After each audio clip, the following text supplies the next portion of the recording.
Donc, est-ce que vous voyez la présentation en format Non, diaporama encore? Vous voyez non, rien? on la voit pas. On la voit en présentation normale, là, comme s'il n'était Normal. pas en diaporama.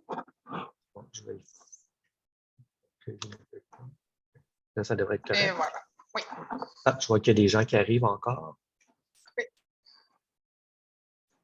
Parfait. Donc, la présentation devrait durer environ 30 minutes. Il y aura une période de questions de 30 minutes. Donc, on va débuter. Donc, en premier lieu, qu'est-ce que la reclassification? Donc, la reclassification, c'est, en fond, chaque poste a été, à un moment ou un autre, classifié.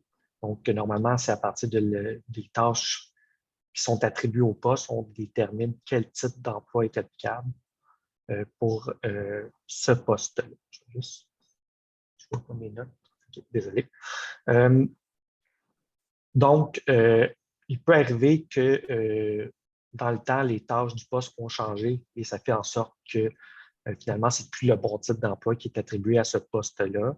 Il est aussi possible que, à la base, lorsque l'évaluation a été faite pour déterminer le type d'emploi de ce poste-là, l'évaluation a été mal faite.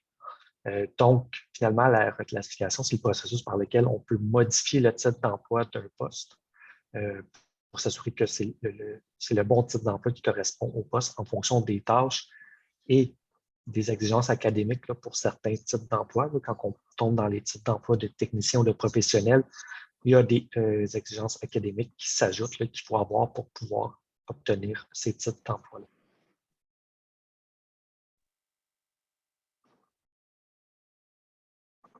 Bon, maintenant, quand peut-on faire une demande de reclassification? Anciennement, c'était dans les 45 premiers jours de l'entrée en vigueur d'une nouvelle convention collective nationale.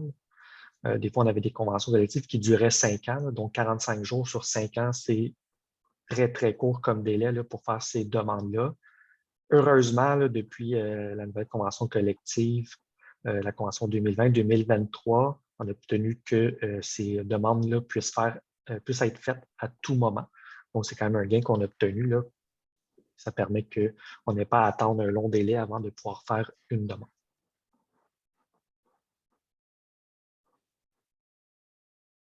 Qui nous amène ici, là,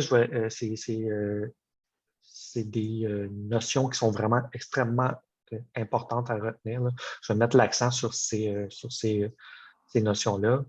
En premier lieu, lorsqu'on fait une demande de reclassification, il faut qu'on fasse majoritairement des tâches du type d'emploi qu'on vise, pour lequel on voudrait être reclassé. Ça découle là, de décisions des tribunaux là, qui, dans le temps, se sont maintenues.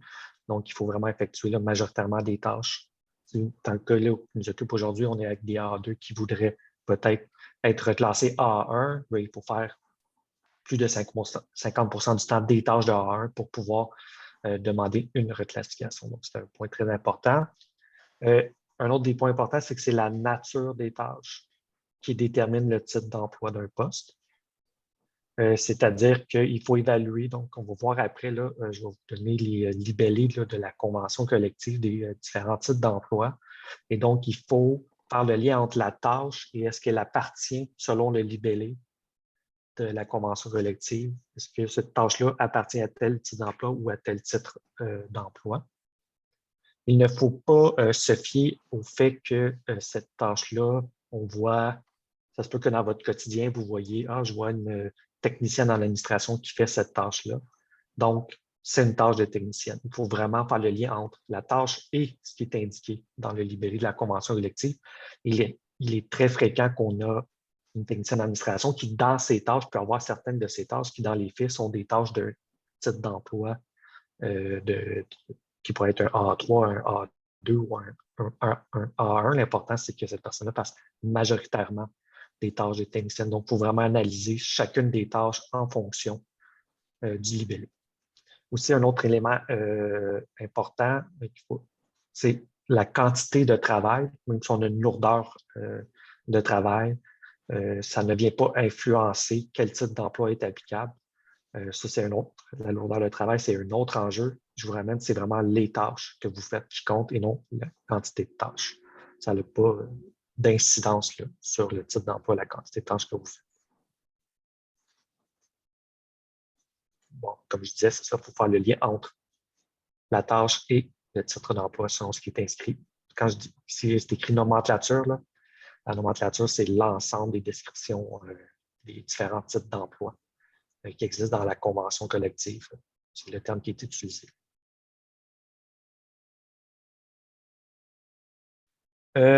Bon, ici, vous voyez, on vous a mis quelques libellés. Je vais commencer par vous montrer un lien qui est important et qu'on va pouvoir partager là, dans le chat pour que vous puissiez l'avoir. Je clique, ça devrait ouvrir une page. Donc, vous voyez sur le site, sur ce site-là, où ce que je suis, je peux faire une recherche pour chacun des types d'emplois. Donc là, si mettons, je voudrais faire technicien.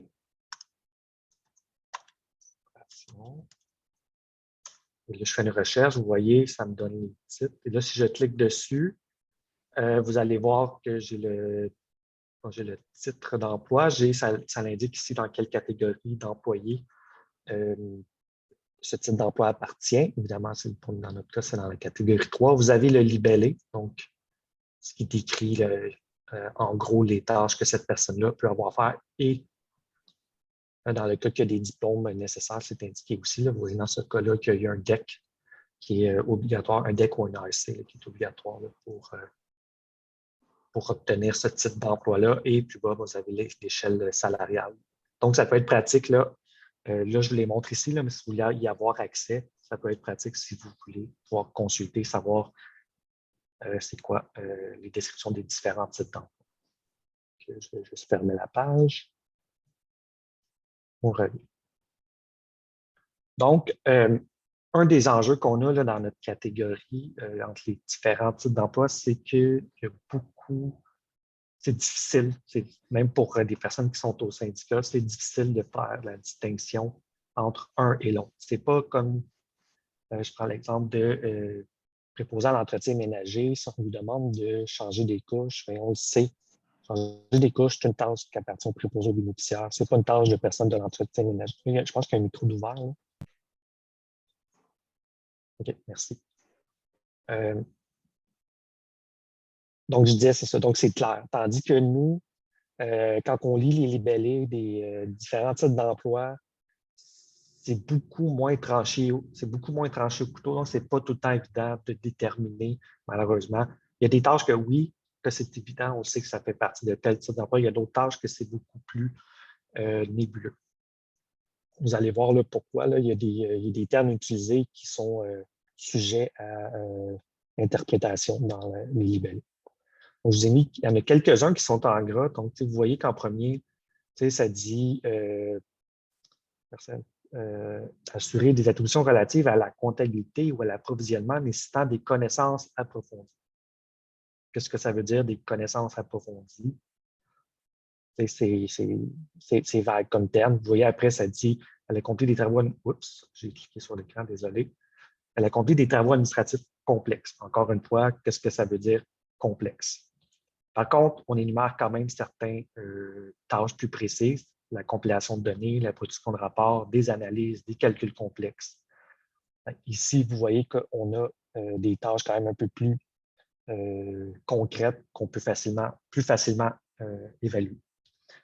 Elle peut assumer de façon autonome, je mets l'accent sur ce mot-là, c'est souvent ce qui va un peu l'autonomie, le jugement demandé dans l'exécution des tâches, c'est souvent quelque chose qui va venir déterminer si on parle d'une classe 3, d'une classe 2, d'une classe 1. On a mis aussi la classe 3, c'est juste pour que vous voyez un peu la différence entre chaque. Vous voyez que dans le classe 1 aussi, on parle de responsabilité de coordination, d'organisation du travail et de. Voyons, j'ai encore cliqué sur l'écran.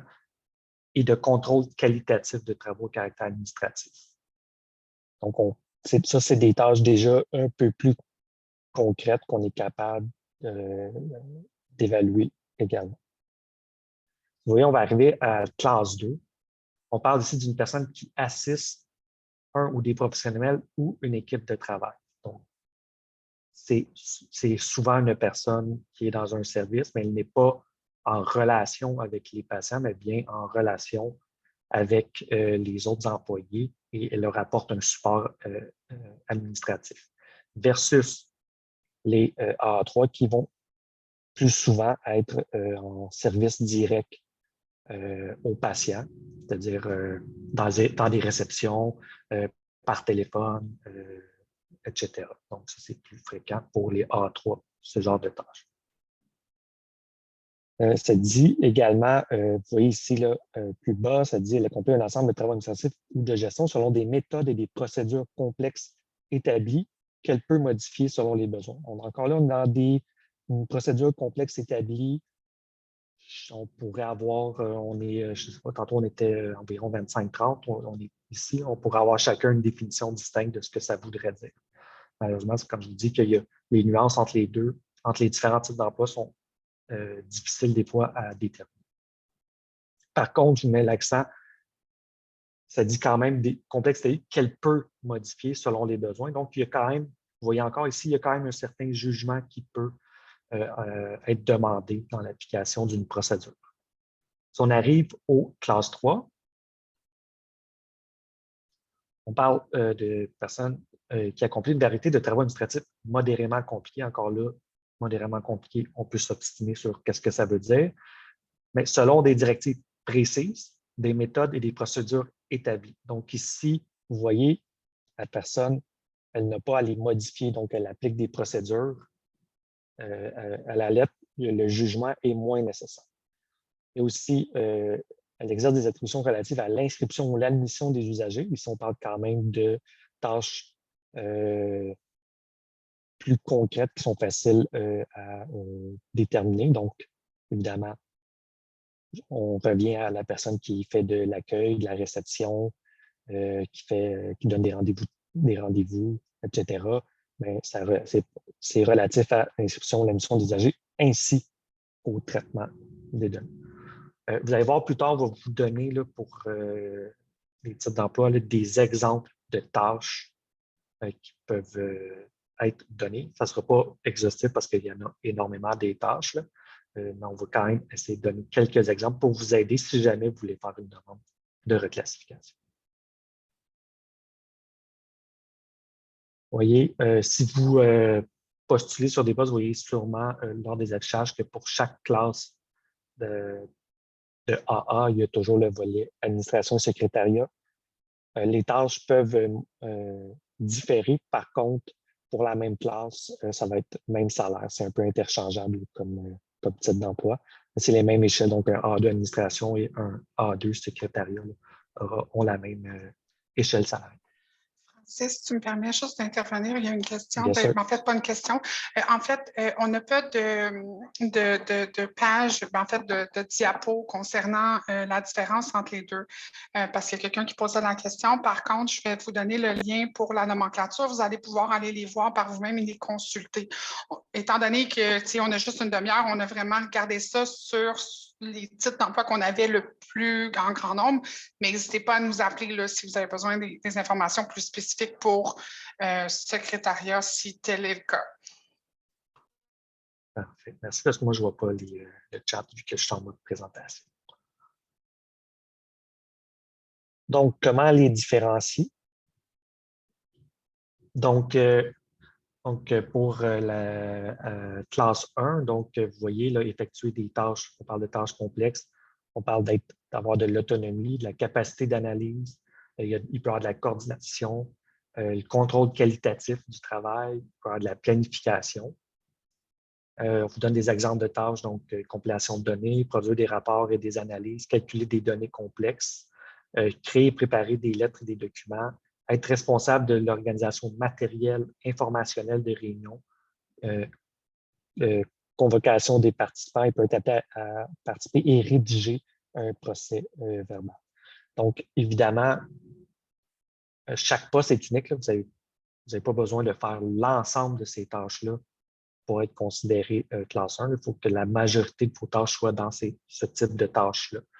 Comme je disais, ce n'est pas exhaustif, là, mais ça vous donne quand même une idée les différences entre chacun. Donc, on va passer. Donc, je vais passer à la prochaine. Donc, pour les classes 2, donc, on ramène toujours au libellé qu'on a vu tantôt. Donc, assister un professionnel ou une équipe de travail dans leurs fonctions, appliquer des procédures complexes établies. Donc, on parle d'exemples de tâches, on parle de préparer, saisir à l'ordinateur des lettres et des documents déjà formatés, donc avec des modèles, extraire des rapports selon des procédures établies, prendre en charge la logistique de rencontre ou de formation. C'est pour le classe 2. On n'a pas fait le classe 3 parce qu'on vise des gens qui sont classe 2 qui veulent peut-être devenir A1 aujourd'hui. On vous a mis 1, 2, 3 tantôt, juste pour vous montrer un peu la gradation qu'il peut y avoir entre chacun des types d'emplois. Il est important, par contre, lorsque vous faites une demande de reclassification, si en ce moment vous êtes A2, vous voulez devenir A1, je vous conseille fortement d'aller vous qualifier pour le titre d'emploi en premier lieu.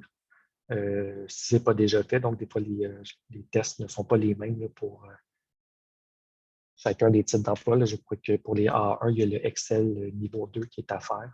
Donc, on vous invite à aller vous qualifier avant de faire la demande. Il se peut, là, ce n'est pas le cas qui nous occupe aujourd'hui. Dans le cas où vous viseriez un type d'emploi qui nécessite une diplomation, comme technicien en administration, il faut avoir absolument le diplôme. Dans le cas contraire, parce que vous n'auriez pas le diplôme et que vous feriez des tâches de technicien en administration, dans ce cas-là, malheureusement, on ne peut pas reclasser votre poste. Dans ce cas-là, on devrait vous retirer les tâches de ce type d'emploi et vous octroyer des tâches qui sont en lien avec votre type d'emploi. Heureusement, on ne peut pas obtenir un type d'emploi pour lequel on n'a pas les qualifications nécessaires au niveau des exigences académiques. Pardon.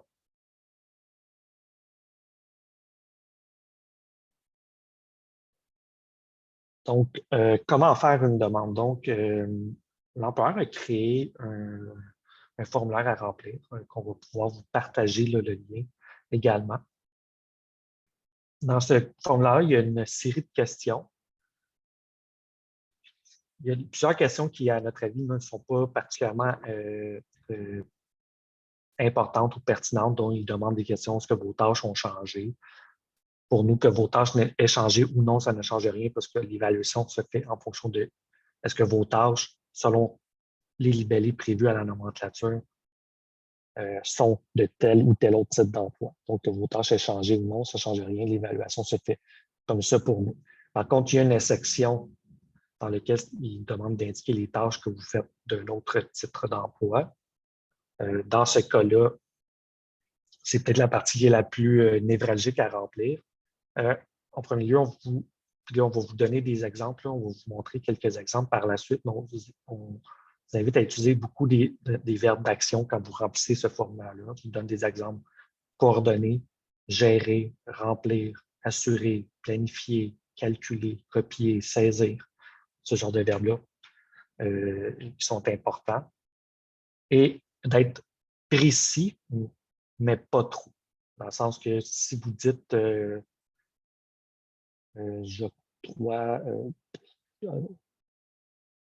Donc vous n'avez pas, mettons, à dire j'ouvre, je clique tel endroit, je vais dans tel logiciel, je fais telle chose, des trucs vraiment précis. On parle quand même de trucs généraux, mais il faut quand même être précis et qu'on comprenne que c'est une tâche qui peut faire partie de tel ou tel type d'emploi. Je vous donne un des exemples que je donne toujours, c'est si vous inscrivez répondre au téléphone, bien, en fait, n'importe quel, pratiquement tous les types d'emplois ont à répondre au téléphone. La travailleuse sociale a à répondre au téléphone.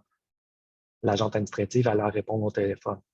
Donc, ce qui est important de savoir, c'est qu'est-ce qui découle de tout ça par la suite. Est-ce que la personne a juste à je suis à la téléphonie et tout ce que j'ai à faire, c'est à transférer la ligne vers l'endroit où ce que la personne veut aller. Donc, elle veut parler à tel secrétaire médical de tel médecin, bien là, je la transfère, ou faut que je donne un rendez-vous, donc une complexité de plus, ou je travaille, mettons, à la liste de rappel, il faut que j'aille voir dans son dossier le remplacement qu'elle a, elle a-t-il une absence, y a-t-il des... Donc, ça dépend vraiment de ce qui découle de l'appel. Même chose pour répondre à des courriels. Répondre à des courriels, ça peut être très, très simple, comme ça peut être très complexe répondre à une demande par courriel. Donc, il faut élaborer un peu plus sur quel genre de trucs vous avez à faire en lien avec ces demandes. Donc, on va vous partager aussi le lien, même chose que pour la dernière fois. C'est un lien vers l'intranet où on a des descriptions de fonctions pour une panoplie de types d'emplois. Vous voyez que je vais en prendre un en exemple aujourd'hui avec les A1. J'en prends un au hasard. En fait, c'est juste pour vous montrer quelques exemples. C'est pas parce que ça se retrouve dans l'intranet ici que nécessairement chacune des tâches qu'on voit dans le document, là, on juge que c'est des tâches de tel ou tel autre type d'emploi. C'est quand même quelque chose qui est fait par l'employeur. C'est vraiment juste pour vous donner des exemples de phrases qui peuvent être mis dans le formulaire là, pour vous aider si vous décidez de le remplir. Donc, vous voyez ici, là, effectuer la demande de transfert de dossier si l'usager est connu d'un autre centre, compléter le dossier. Tu vois, on utilise toujours des verbes d'action de l'usager, effectuer la saisie des items dans le logiciel informatique, notamment pour préfacturation. Je vais toutes les lire. Donc, vérifier si la demande d'autorisation est requise, si oui, diriger la demande vers le secteur facturation pour traitement, compléter le formulaire de livraison. Donc, vous voyez qu'on est dans les verbes d'action. Donc, ça peut, si vous avez besoin, vous ne savez pas comment le remplir, ça peut vous aider. Sachez également que si vous avez de la difficulté à remplir le formulaire, vous n'êtes pas certaine, il est possible là, de nous interpeller soit par courriel ou par téléphone. Et il y aura le délégué de votre secteur pourra, là, dans ce cas-là, là, vous accompagner là, dans la complétion du formulaire. Dans le formulaire, je vais juste fermer ici, désolé, je l'ai ouvert. Dans le formulaire, c'est indiqué là, que le gestionnaire doit signer. Le gestionnaire doit signer uniquement pas parce qu'il est d'accord que le poste de la personne est un poste de A1, mais bien juste pour certifier que c'est bien les tâches que la personne fait, que ce qui est inscrit dans le formulaire, c'est ce que la personne fait. Dans un monde idéal, c'est vraiment que le gestionnaire le signe. Comme ça, il n'y aura pas d'enjeu à savoir si c'est vraiment les tâches que la personne fait. C'est approuvé par le gestionnaire a confirmé que c'est bien les tâches que la personne fait. Le formulaire est envoyé après ça à la dotation qui, eux, feront l'évaluation. Si votre gestionnaire ne veut pas le signer et que vous jugez que c'est bien ça les tâches faites, vous pouvez tout de même le faire intervenir à la dotation en l'indiquant. Il se peut par contre que le délai soit un peu plus long parce qu'ils vont devoir faire une vérification pour s'assurer que c'est les tâches que vous faites. Si jamais, une fois le formulaire envoyé, vous n'avez pas de réponse dans un délai de 30 jours, on vous invite à relancer l'employeur et à communiquer avec nous. Advenant une réponse négative avec laquelle vous seriez en désaccord, aussi, il est important de communiquer avec nous, et ce, dans un délai maximal de 30 jours suite à la réponse négative, puisque c'est le délai que nous avons pour déposer un greffe pour contester la décision de l'employeur. Et à ce moment-là aussi, non seulement de communiquer avec nous, mais de nous transmettre la documentation, ce que vous avez fourni comme document et les raisons que l'employeur vous a données pour refuser votre demande, pour que nous, de notre côté, nous puissions faire l'analyse et arriver à une conclusion aussi. Est-ce qu'effectivement, on croit que non, c'est pas la reclassification n'est pas justifiée et que la personne a le bon type d'emploi, ou on n'est pas d'accord non plus avec l'employeur, on croit que la personne doit avoir un autre type d'emploi et dans ce cas-là, la procédure de greffe suivra son cours. Donc, c'est vraiment important, je mets l'accent là-dessus. Une fois une réponse négative, extrêmement important de communiquer avec nous rapidement parce qu'on a un maximum de 30 jours. Et idéalement, attendez pas à la 29e journée. Là, dès que vous l'avez, la réponse, essayez de communiquer avec nous pour que nous, on enclenche les procédures et qu'on puisse, de notre côté aussi, faire l'analyse de votre demande.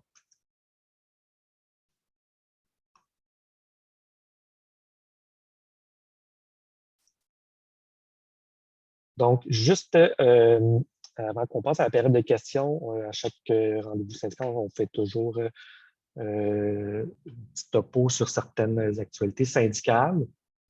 Donc, 28 octobre dernier, donc vendredi passé, avait lieu le dépôt officiel des demandes du Front commun. Vous savez que pour la prochaine négociation, pour les enjeux salariaux, de régime de retraite et des droits parentaux, nous sommes en front commun avec, c'est un front commun FTQ, CSN, CSQ et APTS. Donc, le dépôt a été fait officiellement là, vendredi dernier dans le cadre d'une manifestation pour appuyer le dépôt, une manifestation qui a eu lieu à Québec, là, qui a regroupé environ 2500 personnes.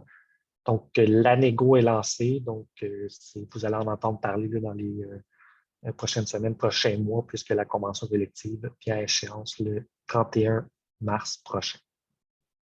Aussi, on voulait vous dire qu'il y a eu beaucoup de changements à la direction générale et aussi aux ressources humaines. Après, une nouvelle directrice des ressources humaines et à peu près toutes les directrices adjointes sont nouvelles.